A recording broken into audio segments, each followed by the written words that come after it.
Hello, everyone, and welcome back. Today we're looking at the Dreadnok Cycle. So this was a 1987 vehicle. Was sold in 87 and 88, and unfortunately was discontinued in 1989. We have some nice views. We have a front view, and then we get down to a rear view here, and a top down, and then we get our isometric views here that I always like showing off that we can get from IJoe.com.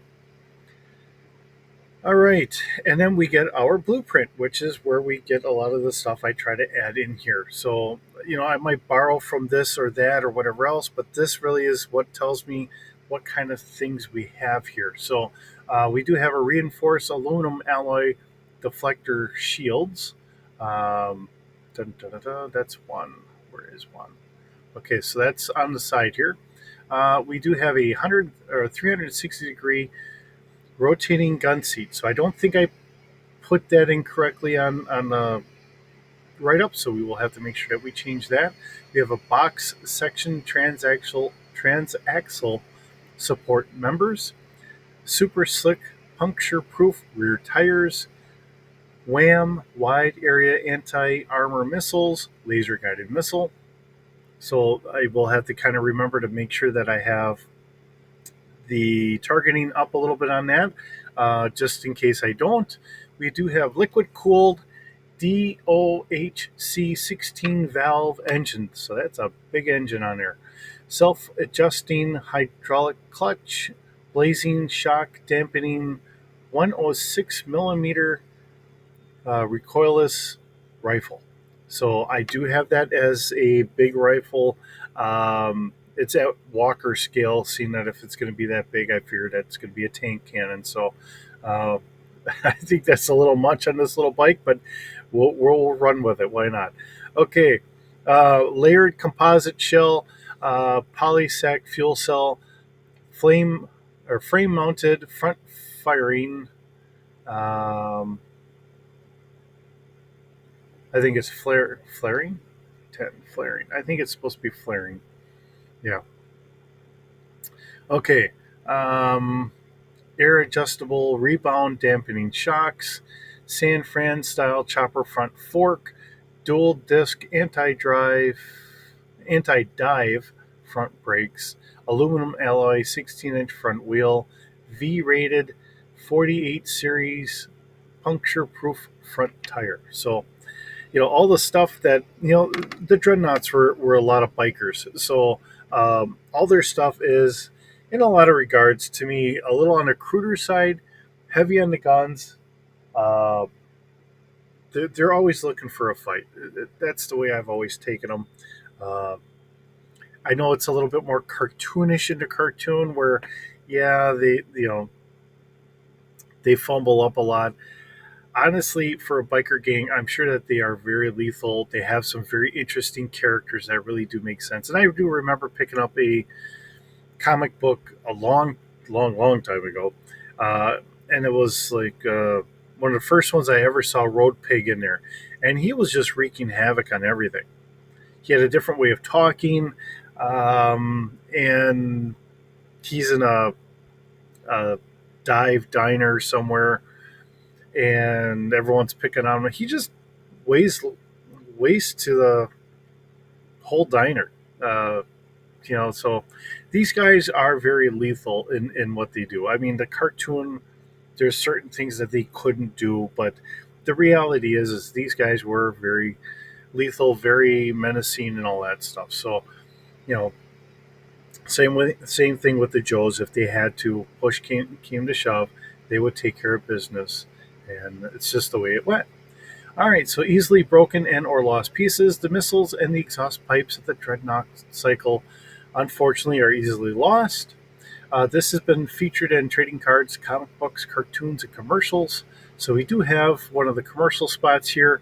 Now, I do have some pictures here to go along with, because we do have vehicle construction.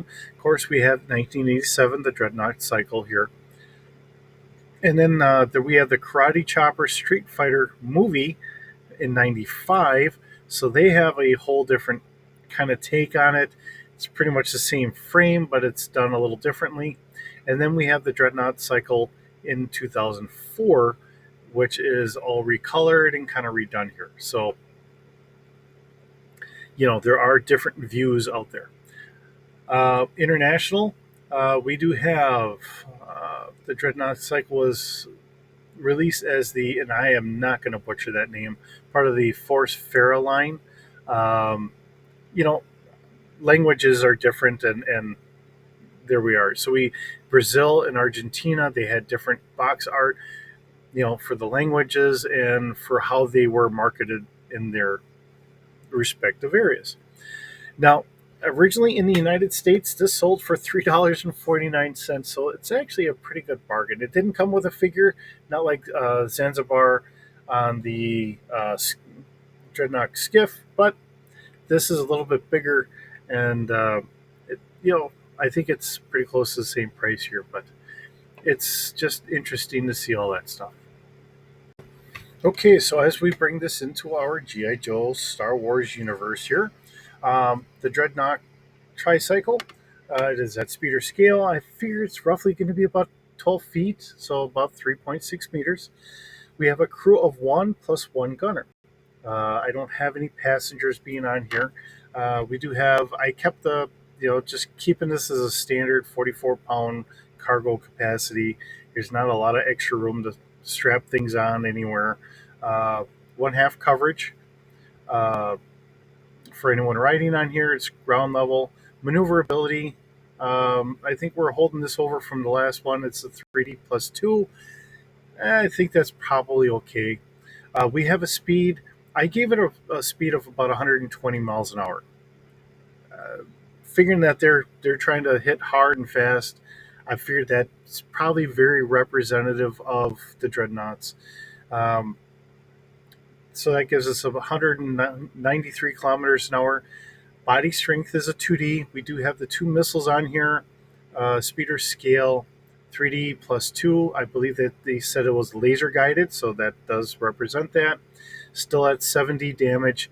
Now, I was not realizing that was a full 360-degree turret, so I had it as a front turret. We will change that, so that is now a regular full turret. Because this is a 105 millimeter recoilless rifle, I figured it would be at Walker scale, still a 2D fire control, and about 5D damage.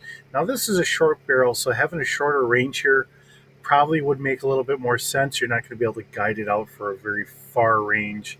So I think that kind of keeps things okay. Um, Gives us a good feel for everything, I think. But there again, as always, if something doesn't seem to fit for you and you're taking this on as a role playing game, change it for what you need. I think we have a good base here. I think this really does work. Quite often, I find when it comes to ranges, I don't pay a lot of attention to ranges. It becomes kind of like one of those plot things. If I need it to fit or whatever, and typically we're not going out that far. I'm not typically shooting at something over a kilometer away. Um, Normally, everything's well within sight, and yeah, you can see out a kilometer, but just acknowledging that I don't typically go that far out. Quite often, it's more in city or space wise. I just give them a rough number or whatever when we're out in space.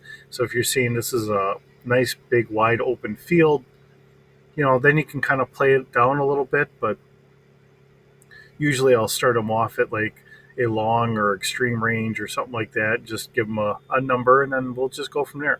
So, but as I've said before, I always err on the side of the characters, of the guys that are playing. I will give them a little extra leeway and make the enemies die a little bit faster if I can, because I want them to have fun. And as long as we're having fun, that's what matters. Having a G.I. Joe and having a fun adventure and doing whatever, that is when everybody's getting around and wanting to come back and play again. So it's always worked well for me. Now, everybody plays differently. I acknowledge that, and We do what we do. Whatever works for your group is what works for your group and not for mine, maybe. So we go from there.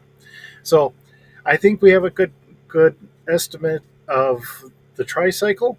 I think it works out pretty good. Let me know in the comments if you think something needs to be changed or whatever, or just say that you like it. Otherwise, hope you have a wonderful day. Thanks for visiting, and we'll see you in the next video.